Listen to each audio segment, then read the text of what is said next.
Happy 4th of July, motherfucker!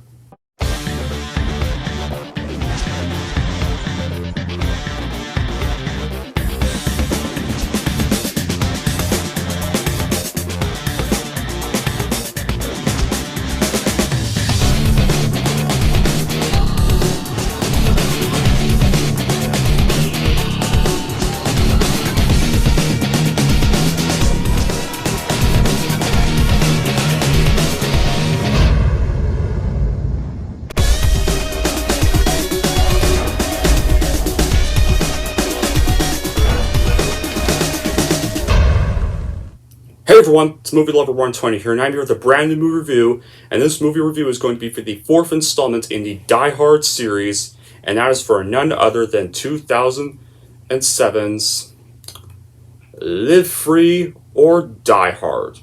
And this review is going to be for the unrated version, because the unrated version of this is the true version to watch. For those of you that obviously know, Live Free or Die Hard was given a PG-13 rating instead of an R rating, which pretty much angered a lot of fans because the Die Hard franchise is a very R-rated franchise. However, when this movie was released in theaters around June 2007, it was positively so well received by critics. Critics with an 82% of Rotten Tomatoes, actually much higher than what the critics gave any of the other Die Hard sequels, the previous two Die Hard sequels, but this movie was very well loved by critics. As for the fans, they're more mixed, depending on the version they watch. Some fans decently enjoy the PG-13 one for what it is, and there are some fans who just don't like it because it doesn't feel like Die Hard to them and because it's a PG-13 movie. However, with that being said though, there was an unrated version of this when it came out on DVD, and it's actually decently better received by fans than the PG-13 cut. And the PG-13 cut was because Fox feared the movie would bomb because it was rated R, and they decided they needed more money, so they slapped on a PG-13 instead. The unrated version is the version we should have got, because the unrated version would have probably been better received by fans. It would have made even more money than it did at the box office, and it probably would have made even $200 million domestically, I bet. And be one of the highest grossing R-rated films of all time if we had got the unrated version. But anyway, with that being said, what is this movie about? When someone hacks into the computers of the FBI Cybercrime Division, the director decides to round up all the hackers who could have done this. When he's told that because it's the 4th of July, most of their agents are not around, so they might have trouble getting people to get the hackers. So he instructs them to get local PDs to take care of it. And one of the cops they ask is John McClane, who is tasked with bringing a hacker named Farrell to the FBI. But as soon as he gets there, someone starts shooting at them. McClane manages to get them out, but they're still being pursued. And it's just when McClane arrives in Washington that the whole system breaks down and chaos ensues. Now, I am going to be one of the fans who says this, but I actually really like this movie quite a bit. Well, the unrated version anyways. The theatrical PG-13 one is just okay at best. This review is going to be for the unrated version, like I've already said, of this movie, just to let you all know. Yeah.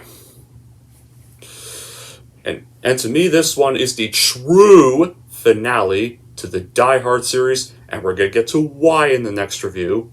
But here's why I consider the unrated film my third favorite Die Hard movie. The good qualities. It's a perfect revival to Die Hard.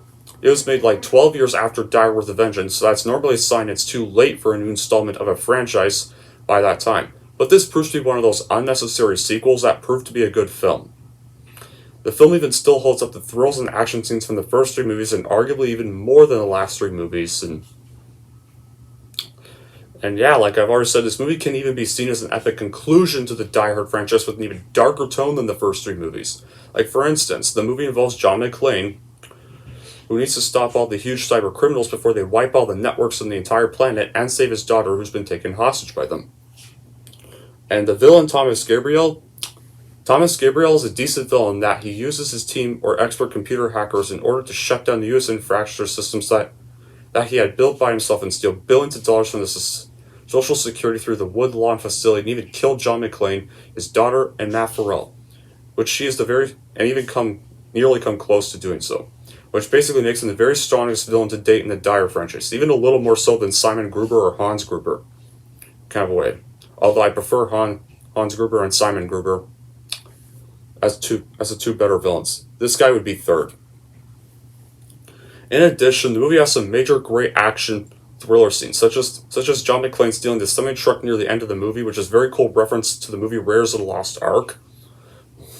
The Star Wars and I especially really love all the Star Wars references. Especially the fact you just gotta love Frederick Warlock, even if he is in one scene. I just love everything about his cameo character. Oh, I didn't know you were a cop. Think of that. Why'd you bring a cop into my command center? Command center. It's a basement. It's a command center. Fun fact, Kevin Smith himself even wrote this whole scene. He actually wrote this whole entire scene himself. Unfortunately, this cameo would also pretty much start the drama between Wilson Smith that would be known as Cop Out in 2010. Sadly, and Bruce Willis still gives an improvised performance as John McClane from the first three movies, and he's still a very likable character and arguably even more tough than what he was in the first three movies. Some people can say he looks too much like a superhero in this movie, but nah. His portrayal of him is nothing compared to how he's portrayed in A Good Day to Die Hard, aka the next one that came after this. And acting in the movie is new and improved, especially for our beloved fan-favorite character John McClane, and I also really love Mary Elizabeth Winstead's performance as Lucy McClane as well. I thought she was perfectly cast. And I loved the scenes between her and John, and I also love John and Matt Farrell's chemistry. Their chemistry is very perfect. I mean, I'm going to say this. Even though Matt Farrell's not McClane's son, he and John had far better father and son chemistry than John and Jack, aka Jack Courtney, in the next one. And the way the yippee-ki-yay motherfucker line is used in this film is perfect. As John says it, like, when he kills Thomas by aiming a gun aimed at his bullet wound in his shoulder, and shoots Thomas through it. Is that like in the PG-13 version, it's sadly, the yippee-ki-yay mother F is just muffled. Thankfully, it's said perfectly in the unrated movie. And once again, like I said, this movie permanently ended the Die Hard franchise with the highest note to the franchise, as the movie has no sequel bait ending to the franchise. Well, I wish I did anyways. Now, as for the bad qualities, the reason why this is third place in my rankings because the scene at the beginning of the movie is showing a kissing scene between McClane's daughter and her boyfriend, and has some breast-groping moments, which is thankfully quickly stopped, but it's kind of an unnecessary scene, really. The PG-13 cut is very weak, I will admit. However, despite those, this version of the film is the third best of the series, and if you love the whole franchise, this is the perfect sequel to use for the Die Hard franchise to go out on a bang instead of a whimper. Anyways, here's how I'm gonna rank it. I am going to give Live Free or Die Hard unrated an 8.5 out of 10, and I'm going to give Live Free or Die Hard Theatrical a 7 out of 10. Alright, and that's it for my review of Live Free or Die Hard, the unrated version. I'll put this back in the 4-movie collection case. There we go. And I think we all know what's next.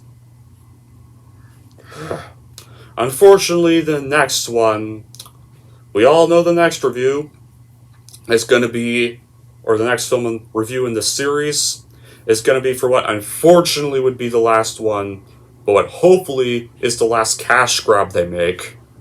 And that is A Bad Day to Die Hard. I mean, Good Day to Die Hard. Until then, that'll be it for this video. Thank y'all for watching. And if you like this and want to see more, then don't forget to like and subscribe to Movie Lover 120.